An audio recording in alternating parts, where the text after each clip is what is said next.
우리 그리스도인들이 성숙하기 위하여 배워야 할 것들이 참 많이 있지요. 먼저 주 안에서 쉬는 것부터 배워야 되고요. 두 번째는 영혼의 호흡인 기도를 배워야 합니다. 오늘은 영혼의 양식인 말씀, 하나님의 말씀에 대하여 나누기를 원합니다. 프린스턴 신학교 구약학 교수였던 딕 웰슨이라고 하는 분은 한평생 정말 진지하게 성경을 깊이 연구했던 분 중에 한 분이십니다.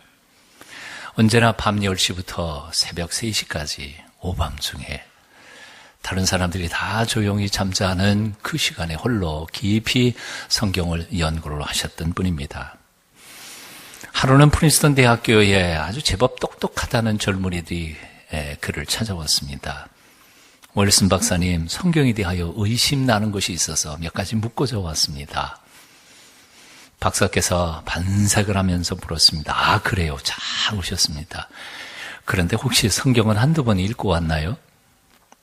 학생들이 우물쭈물하다가 대답했습니다.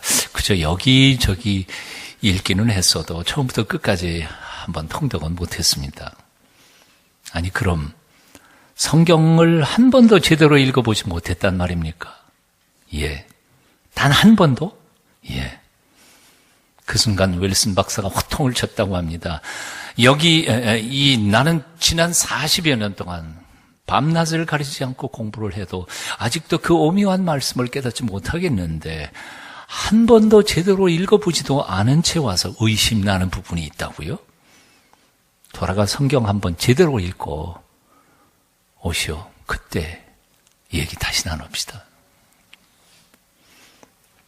세상에는 성경 한번 제대로 읽어보지도 않으면서 성경 믿을 수 없다고 말하는 사람들이 제법 있습니다.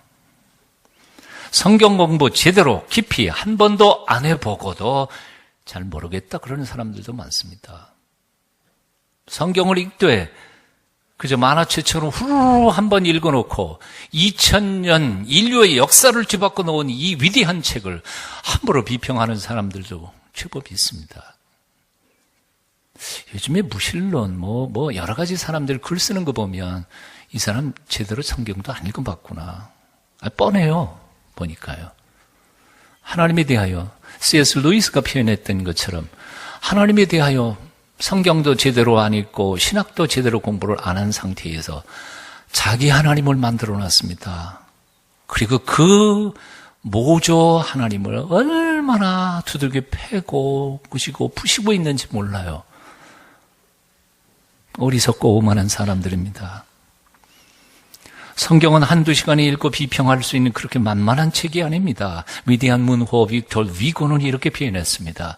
영국에는 두 권의 책이 있습니다. 하나는 영국을 만든 책이고 하나는 영국이 만든 책입니다. 무슨 뜻인지 이해가 되시죠? 영국이 만든 책은 바로 셰익스피어라고 하는 인물이고요. 그의 작품들이지만 영국을 만든 책은 바로 성경입니다.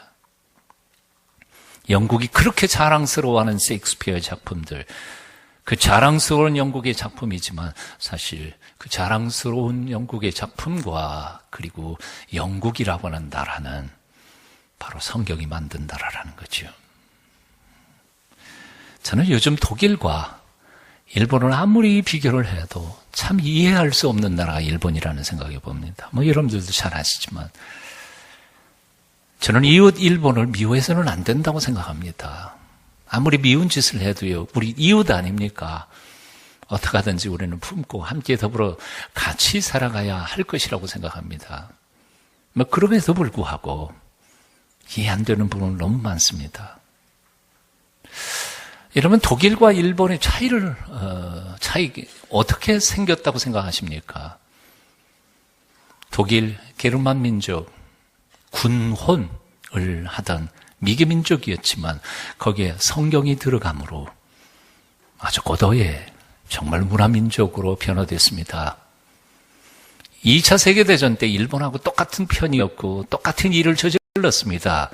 하지만 그들은 지금 얼마나 끝까지 지금까지도 자신들이 역사 속에 저지른 잘못에 대하여 회개하고 보상하려고 애쓰고 아파하고 그것이 어디에서부터 나왔다고 생각합니까?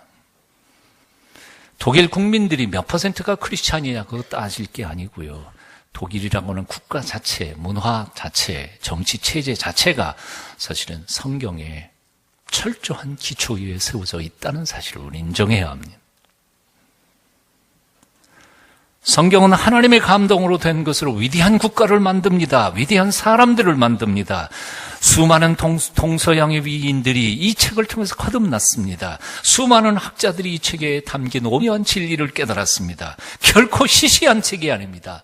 수많은 정치가들이 이 책에서 나라를 다스리는 지혜를 얻었고, 수많은 교육자들이 이 책에서 참된 스승의 모델과 인생을 배웠습니다. 수많은 아버지와 어머니들이 여기서 자녀 교육의 원리를 배웠고, 경제인들은 이 책에서 성공의 비결을 찾았습니다. 고달픈 인생길에서 방황하던 수많은 사람들이 이 책에서 잃어버렸던 인생의 길을 다시 되찾고 새로운 인생을 시작했습니다. 하나님은 여호수아에게 이렇게 말합니다. 이 율법책을 네 입에서 떠나지 말게 하며 주야로 그것을 묵상하여 그 가운데 기록한 대로 다 지켜 행하라. 그리하면 네 길이 평탄하게 될 것이라. 내가 형통하리라. 한마디로 말해서 이 성경은 하나님께서 우리에게 형통하는 비결을 가르쳐 주시는 책입니다. 신명기 28장 1절 이하에서 하나님은 또 이렇게 말씀하십니다. 내가 내 하나님 여호와의 말씀을 삼가 듣고 내가 오늘날 내게 명하는 그 모든 명령을 지켜 행하면 내 하나님 여호와께서 너를 세계 모든 민족 위에 뛰어나게 하실 것이라. 내가 내 하나님 여호와의 말씀을 순종하면 이 모든 복이 내게 임하며 내게 미치리니 성읍에서도 복을 받고 들에서도 복을 받을 것이며 내 몸의 소생과 내 토지의 소산과 내 짐승의 새끼와 우양의 새끼가 복을 받을 것이며 내 광주리와 떡반죽 그릇이 복을 받을 것이며 내가 들어와도 복을 받고 나가도 복을 받을 것이니라. 한마디로 성경은 하나님께서 우리에게 복받는 비결로 주신 책이라는 것입니다. 형통의 길이 여기에 있고 복받는 비결이 여기 있습니다. 이 책을 겸허하게 그리고 진지하게 읽고 그 말씀대로 살면 사람이 변하고 가정이 바뀌고 세상이 달라집니다. 믿으세요? 마틴 루터가 갈라디아서와 시편을 연구할 때 그 자신의 인격이 확 달라졌습니다. 그리고 그는 서구 유럽의 기독교를 뒤집어 바꿔놨습니다. 탕아 어거스틴에게 로마서 14장의 마지막 두세 절이 들려올 때에 지난 젊은 더럽고 추한 삶을 일시에 청산해버리고 거룩한 성자가 될 수 있었습니다. 그런데 요즘 기가 막힐 노릇이 있습니다. 정작 예수 믿는 사람들이 이토록 놀라운 성경을 읽지 않는다는 사실입니다. 공부하지 않는다는 사실입니다. 신주 딴지처럼 모셔만 놓았습니다.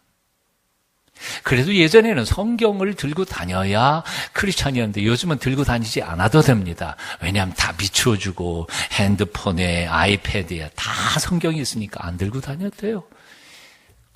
건들건들 다니는 거 가보면 저기 크리스찬인지 아닌지 잘 모르겠어요. 영월의 양식이라고 하면서도 먹으려 하지 않고 내 발의 등이요 길에 빛이라 말하면서도 그 빛을 따라 살지 않습니다. 그래서 형통의 길을 손에 쥐고 있으면서도 밤낮 실패합니다. 지혜의 샘물을 가지고 다니면서도 어리석게 살고 복음의 능력을 가지고 있으면서도 무력하게 짝이 없습니다. 오늘날 크리스찬들은. 전능하신 하나님을 믿는다 하면서 우리는 왜 이렇게 무력합니까? 하나님의 거룩한 자녀라 하면서도 사단의 속임수에 왜 이렇게 쉽게 속아 넘어가는지 모릅니다. 하늘의 영광을 바라보는 영원한 하늘나라의 상속자들이 왜 잠깐이면 사라져버릴 이 세상 것들을 그렇게 연연하며 목을 메고 집착하는지 모르겠습니다. 이유가 뭘까요? 간단해요. 생명의 말씀을 듣지 않았어요.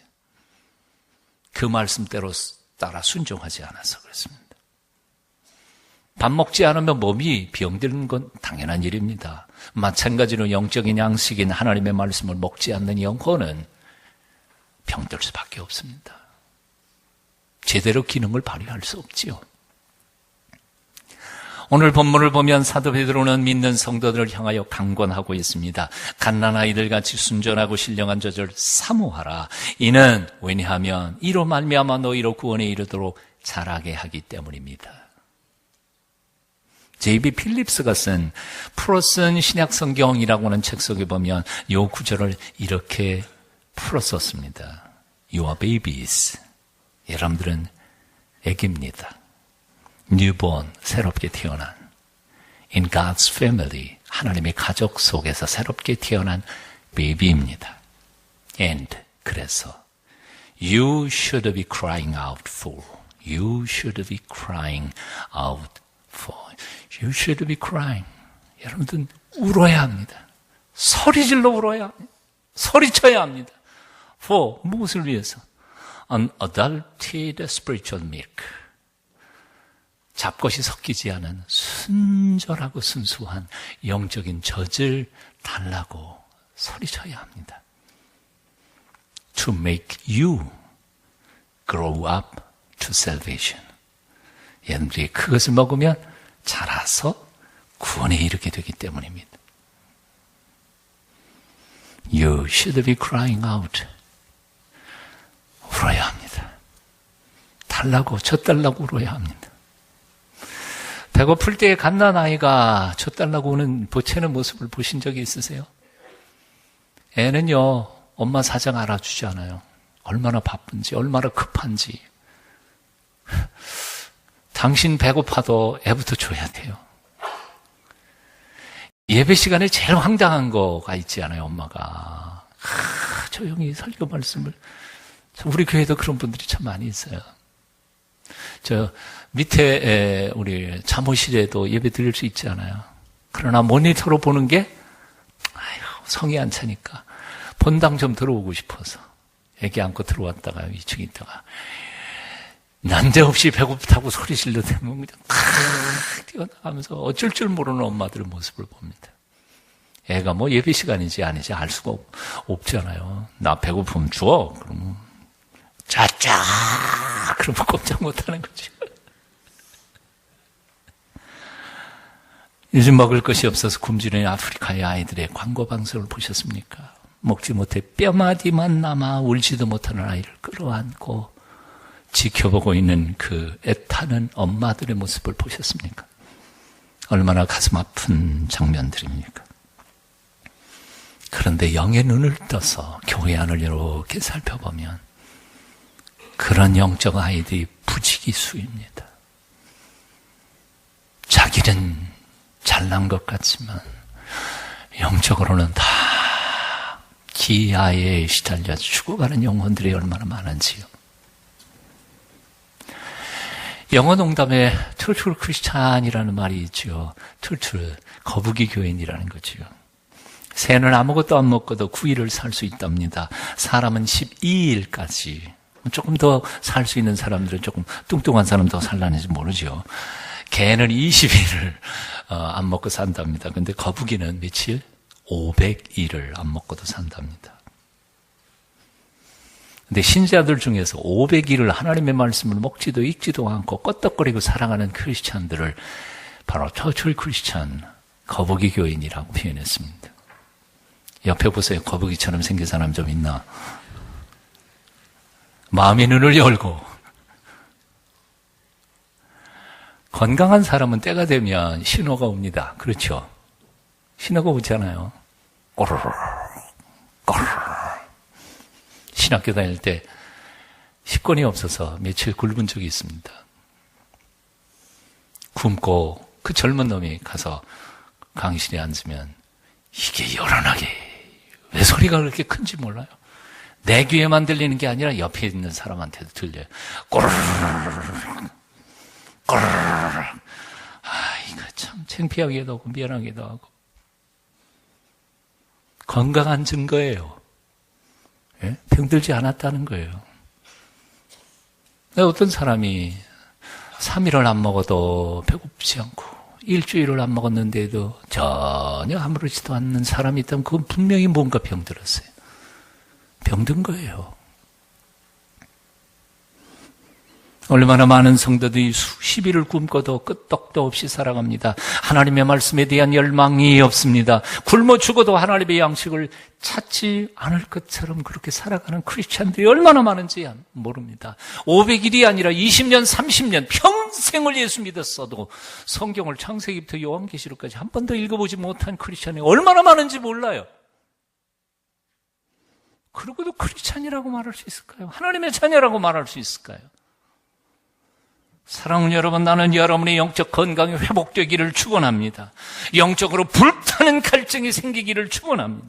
하나님 말씀에 배고파서 울부짖으며 하나님, 내 영혼 살아나기를 원합니다. 듣기를 갈망합니다. 시편 42편 하나님이여 사슴이 시냇물을 찾기에 갈급함같이 내 영혼이 주를 찾기에 갈급하나이다. 시편 119편 131절 내가 주의 계명을 사모함으로 입을 열고 헐떡였나이다. 헐떡인다는 말이 뭐예요? 왜 헐떡이죠? 산소가 모자라니까, 산소가 필요하니까 이게 헐떡인 거예요. 내 영혼 속에 영적 양식이 필요하니까 갈급한 마음으로 헐떡이며 그 양식의 말씀을 듣기를 갈망하는 것이지요. 사모하십시오. 보채십시오. 하나님께서 반드시 그 식욕을 채워주시며 형통과 축복의 길로 인도해 주실 줄로 믿습니다. 말씀을 대하는 세 가지 룰이 있습니다. 첫 번째는 끼니를 거르지 말라는 겁니다. 하나님의 말씀은 저지요 밥입니다. 끼니 걸으면 영양실조에 걸릴 수밖에 없습니다. 한 번에 너무 많은 거 잡수지 마십시오. 욕심 있어가지고 그냥 확 부흥해가 확 하고 그 다음에 빤빤 놀고 그래 보세요. 그러면 일주일치 한 번에 다 잡수시고 일주일 굶으세요. 어떻게 돼요? 난리 납니다. 이건 그냥 조금씩 너무 욕심 부리지 말고 하루에 5장씩 읽으면 1년에 성경 통독 전체를 한 번 읽습니다. 우리는 올해 그 성경 통독 운동하고 있지 않아요? 여러분 주보의 광고면에 맨 오른쪽 귀퉁이에 보시면 이번 주까지 읽어야 하는 나와 있죠. 그게 있는지도 몰랐을 것 같아요. 보니까 눈치 보니까 오, 그런 게 있었나? 광고를 여러 번 했는데요. 이번 주까지는 신명기 그것도 끝이 아니고 거기 있는 대로 읽으시면 됩니다. 창세기, 출애굽기, 레위기, 민수기, 신명기 이제 5권째 이제 겨우 들어갔습니다. 성경 전체가 66권인데요. 그러니까 아직 포기할 수준이 아닙니다. 충분히 따라잡을 수 있습니다. 하루에 5장 어떻게 읽노? 그렇게 생각하지 마세요. 아침 일어나서 1장, 아침밥 먹고 1장, 점심 먹고 1장, 저녁 먹고 1장, 저녁에 잘 때 1장, 그러면 5장 읽어요. 1장 읽는데 얼마나 걸릴 것 같아요? 2분, 3분이면 읽어요. 예. 나는 자꾸 잊어먹어서 안 된다. 그럼 저녁에 한꺼번에 5장 읽고 자든지. 충분히 읽을 수 있어요. 읽되 그냥 읽는 게 중요하지 않습니다. 밥처럼 꼭꼭 씹어서 잘 먹어야 합니다. 읽기 전에 성령님의 깨우쳐 주시는 도우심을 구하는 기도를 간단히 하고요. 제 성경 읽습니다. 성령님 가르쳐 주세요. 그리고 찬찬히 읽은 후에 또 덮어놓고는 이 말씀의 뜻이 무엇인지 가르쳐 주기를 성령님께 도우심을 구하고요. 그리고 하루 종일 살면서 때때로 그게 무슨 뜻일까? 그게 무슨 뜻일까? 곰곰이 되씹어서 한번 생각해보고 이걸 묵상이라고 말합니다. 그렇게 어렵게 생각하실 거 없어요. 큐티가 어려운 게 아니에요. 이게 뭘까? 이 말씀을 통해서 하나님이 내게 뭘 말씀하시는 것일까? 생각하는 겁니다. 저는요, 우리 아버지가 평양분이라 냉면하고 국수를 그렇게 이북 사람들은 그런 걸 좋아해요. 저는 밥은 굉장히 천천히 먹습니다. 밥을 빨리빨리 못 먹어요. 이가 나빠서 그랬던 것 같아요. 근데 국수는요, 냉면 한 그릇 한 3분이면 그냥 먹습니다. 막국수 한 3, 4분이에요. 왜요? 안 씹으니까. 아니, 냉면 씹을 게 뭐 있어요? 그냥 넘기면 되는 거지. 후룩. 막국수도 마찬가지예요. 그러니까 우리 집사람하고 애들하고 막국수 시켜가지고 딱 먹으면 저는 뭐예요? 꽃배기. 보통 꽃배기가 더 빨리 먹어요. 보통보다. 그렇게 먹어서는 안 된다는 거예요. 하나님 말씀 그렇게 먹으면 안 돼요. 차근차근히. 묵상하며 읽을 때 시편 1편에 있는 말씀처럼 행사가 다 형통하실 겁니다. 여호수아에게 주신 약속처럼 하루 길이 평탄하게 열려질 것입니다. 신명기 약속처럼 백사만사에 하나님께서 복을 더하여 주실 줄로 믿습니다. 우울증으로 오랜 동안 고생하시던 한 분이 계셨습니다. 수년 동안 정신과 치료를 받았고 계속해서 약물 치료도 받았지만 별로 도움이 되지 않았습니다. 그러다가 성경을 읽는 것 시작했는데 헷갈리니까 집중이 안 되니까 성경도 못 읽겠습니다. 그러다가 어떤 친구의 권유로 성경을 쓰기를 시작했습니다. 그냥 또박또박 한자 정성을 들여서 창세기 1장부터 써가기 시작했습니다. 놀라운 것은 또박또박 손으로 하고 눈으로 보고 머리로 생각하고 그러다가 보니까 집중력이 조금씩 생기더니 나중에는 거기에 집중이 되기 시작했습니다. 어느 정도 창세기 1장, 2장 정성껏 써가는 동안에 정신이 맑아지기 시작했습니다. 그 심령이 새로워졌습니다. 그동안 정신을 내리누르고 있었던, 마음을 내리누르고 있었던 고통스럽게 했던 심령의 아픔들이 사라지기 시작했습니다. 하늘의 평화가 찾아왔습니다. 그분이 이렇게 고백했습니다. 목사님, 성경 절반도 못 썼는데 벌써 마음에 평화가 가득 찼어요. 히브리서 4장 12절 하나님의 말씀은 살았고 운동력이 있어 좌우의 날선 어떤 검보다 예리하여 혼과 영과 및 관절과 골수를 찔러 쪼개기까지 하며 또 마음의 생각과 뜻을 감찰하나니 치유의 능력이 있습니다. 이미 하나님 나라 가신 우리 황수관 박사, 고 황수관 박사의 건강 회복 상담의 핵심이 뭔지 아시죠? 약 2첩입니다. 약 2첩만 잘 내려잡수시고 아멘 하면 건강 회복된대요. 이거 못 들으셨어요? 그래? 약 2첩이 뭐예요? 구약과 신약. 2014년 이 한 해 동안에 2첩 내려잡수시고 영육이 건강해지시기를 축원합니다. 두 번째 룰이 있습니다. 견고히 약속을 붙잡으라는 거죠. 하나님의 말씀은 우리에게 주신 하나님의 약속입니다. 그냥 읽고 치워버리는 게 아니라 딱 받으셨으면 잡는 거예요. 꽉 잡는 거예요. 그게 우리를 성숙하게 하고 구원에 이르게 하는 놀라운 축복의 도구라는 거지요. 고등학교를 졸업하는 아들이 아버지에게 졸업 기념으로 자동차 한 대를 사달라고 졸라댔습니다. 물론 미국 얘기입니다. 아버지는 그러마하고 약속을 하고는 아들의 졸업식 날 자동차가 아니라 성경책 한 권을 선물로 사서 주면서 이렇게 말했습니다. 하나님의 말씀은 내 인생을 풍요하게 한단다. 뭐든지 성경에 다 있지. 늘 성경을 잊지 말고 읽어라. 그 중에도 특별히 빌립보서 4장 19절을 꼭 읽어보거라. 자동차는 안 사주고 성경 한 권 딸랑 사주신 것에 화가 난 아들은 성경을 펴보지도 않고 가방 속에 확 쑤셔넣고 고속버스를 타고 자기 들어간 대학교 기숙사로 달려갑니다. 본래 그의 꿈은 이것이었습니다. 아버지가 스포츠카 멋진 거 하나 딱 사주면 그 차를 몰고 대학교 기숙사로 들어가면서 친구들한테 자랑 좀 하고 싶었습니다. 근데 완전히 꾸겨진 거죠. 기숙사에 도착하자마자 보따리를 펴면서 성경책이 눈에 띄었습니다. 화가 다시 한번 났습니다. 집어던져서 책상 뒤 어느 구석으로 숨어버렸습니다. 한 주 지난 다음에 아버지한테 편지를 보냈습니다. 아버지 차 안 사줘요? 아버지는 답장을 했습니다. 너 성경 읽었니? 아들은 불이 났습니다. 차 사달라는데 웬 성경을 읽으라고. 그 후로도 몇 번 아버지한테 자동차 안 사줘요? 성경 읽어라. 그렇게 4년이 지나고 아들이 졸업할 때가 됐습니다.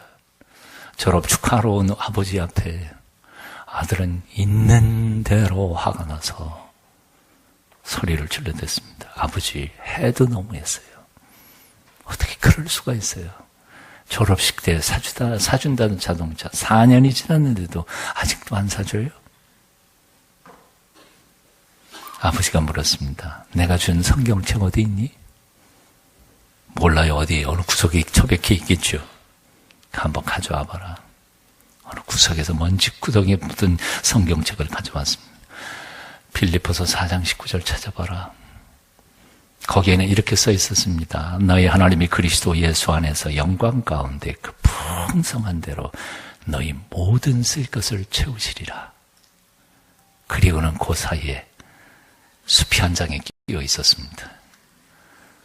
지가 좋아하는 스포츠카를 사고도 충분히 남을 수 있는 엄청난 액수의 수표가 끼고 있었습니다. 그걸 못 본 거지요. 아버지의 마음을 모른 거지요. 어떤 사람이 D.L. 무디 목사님의 성경책을 보았더니 성경에는 구구절절이 색연필로 TP, TP, TP 이렇게 써 있더라는 겁니다. 그래서 궁금해서 물었습니다. TP, TP 이게 뭡니까? 무디가 대답했습니다. Tried and proved. Tried. 한번 해봤더니 proved. 이 약속은 진실임이 증명되었다는 거지. Tried and proved. 성경에 있는 약속들이 진짜인지 아닌지 이 한 해 동안 한번 try 해보십시오. 그리고 그것을 증명해내 보십시오. 하나님 분명히 헛말하시는 분이 아닙니다. 요즘에 어떤 탤런트가 보험회사 광고하면서 나 헛소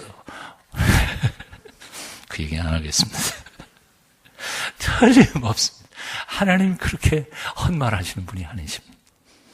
세 번째로 성경을 읽는 세 번째 룰이 있습니다. 사랑하는 마음으로 읽으라는 겁니다. 성경 말씀은 하나님께서 우리 인생들에게 보내신 연애 편지입니다. 내가 널 사랑한단다. 널 너무너무 사랑해서 내 하나밖에 없는 외아들 예수까지 십자가에 못 박아 주겠단다. 너희 지금 형편이 어떻든지 상황이 어떻든지 네 꼬라지가 어떻든지 나는 끝까지 너를 사랑한단다. 그거 좀 기억했었으면 좋겠다. 이게 성경의 줄거리입니다. 사랑의 편지입니다. 그러기에 그 사랑의 마음을 모르는 사람은 그 사랑의 편지를 이해할 수가 없습니다. 질문 하나 할게요. 다른 사람이 받은 연애 편지를 읽어보신 적이 있으세요? 감동이 되던가요? 질문 다시 할게요. 내게 온 연애 편지가 아니고 다른 사람이 받은 다른 사람의 남의 연애 편지를 읽어보신 적이 있냐고요? 감격했어요? 그거 읽고? 유치하기 그지없어. 얘네들은 얼마나 유치해요. 연애 편지라는 게. 근데 내가 받아봐요. 와, 이거는 감동이에요. 고등학교 선생하던 시절이었습니다. 저는 우리 집사람에게 일주일에 3번씩은 편지를 썼습니다. 어떤 때는 하루에도 3번 보낸 적도 있었습니다. 편지를 써서 우체통에 딱 집어넣고 돌아서는데 할 말 잊어먹었어. 다시 썼어요. 얼마나 비정한 여인인지 몰라요. 6통, 7통 받아놓고도 답장을 안 할 때가 있어요. 그렇게 어렵게 편지를 하나를 받으면 감격이에요. 주머니에 넣어요. 칠판 하나 가득히 다 써놓고 애들 보고 필기해. 뒤에 가가지고 얼마나 읽었든지 접혀진 부분들이 다 헤어졌어요. 우리 집에 있긴 있지만 지금 읽으면 유치해 보일 거예요. 그게. 사랑하는 마음으로 읽으면 감동이에요. 하지만 사랑이 없는 사람이 읽으면 유치하기 그지없는 거예요.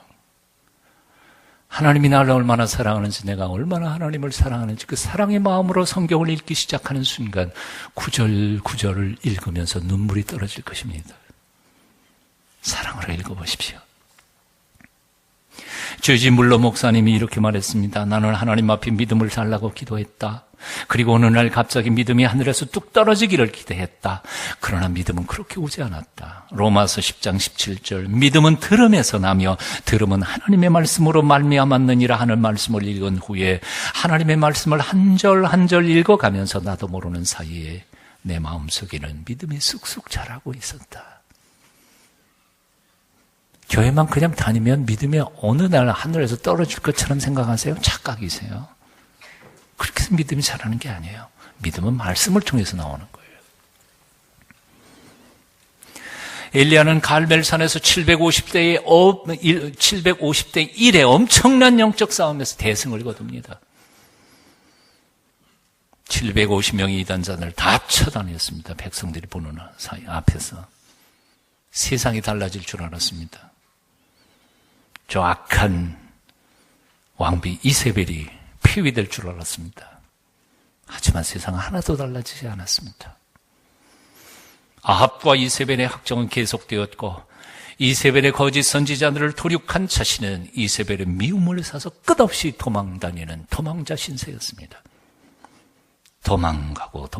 도망다니다가 지쳐버린 엘리야는 오늘날 로뎀나무 아래에 지치고 다칠한 모습으로 죽기를 기도합니다.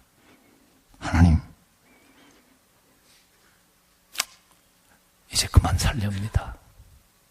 그냥 죽여주세요. 더 이상 살아봤자 낙도 없겠습니다. 희망이 보이지 않습니다. 하나님 앞에 대드는 그 엘리야를 하나님께서는 책망하지 않으십니다. 죽기를 자초하며 누워서 잠을 청하고 있는, 죽음의 잠을 청하고 있는 엘리야에게 천사를 보냅니다. 숯불에 떡을 굽고 물을 가져다. 거기 성경에 보면 만져요. 천사가 이렇게 만지면서 위로하면서, 야, 그렇게 죽지 말고 일어나 먹으라. 그리고 먹을 걸 줍니다. 먹으면 또 지쳐서 잡니다. 때 되면 또 천사가 와서 또 떡 구워가지고 물 주면서 일어나 먹으라.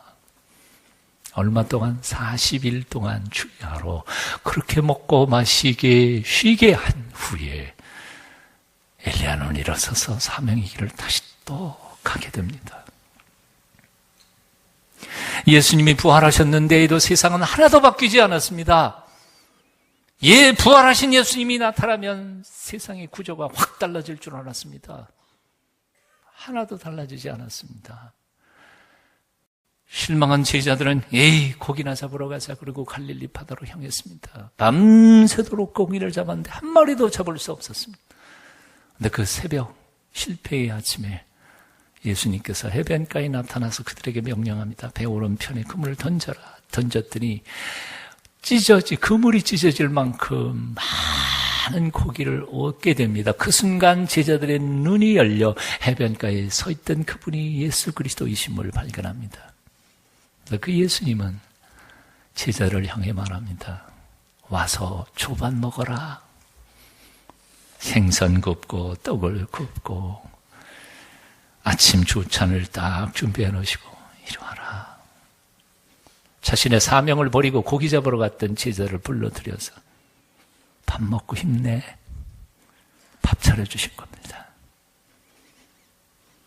사업에 실패한 나이 지긋한 아들이 축 처진 어깨로 집으로 들어오는 것을 바라보던 노모가 주방에 들어가 정성껏 밥을 합니다. 아들이 제일 좋아하는 반찬도 합니다.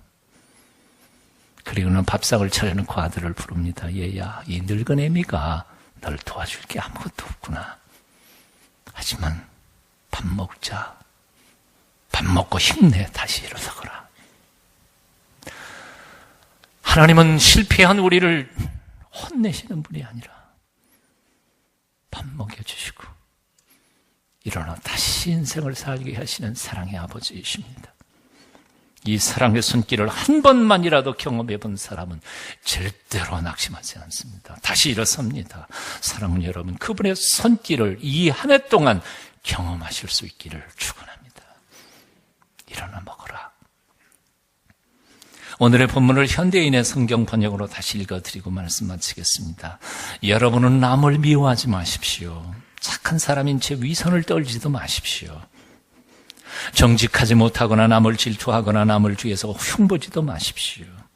여러분은 이미 주님의 은혜를 경험하고 알고 있으니 모든 악의와 기만, 시기와 비방을 버리고 오직 갓난아이가 젖을 찾듯이 자신의 구원을 완성하기 위해서 간절한 마음으로 말씀의 젖을 사모하십시오. 아멘. 기도하겠습니다. 살아계신 아버지 하나님, 오늘도 지치고 낙심하는 자들에게 위로와 새 힘을 주시는 하나님, 성령의 감동으로 허락하신 이 말씀을 통하여 우리를 새롭게 하여 주시옵소서. 무지한 저희들의 마음의 눈을 뜨게 하셔서 주님의 법의 기이함을 보게 하옵소서. 말씀의 떡을 날마다 먹게 하시고 그래서 그 힘으로 세상을 넉넉히 이기게 하옵소서. 예수님 이름으로 기도합니다. 아멘.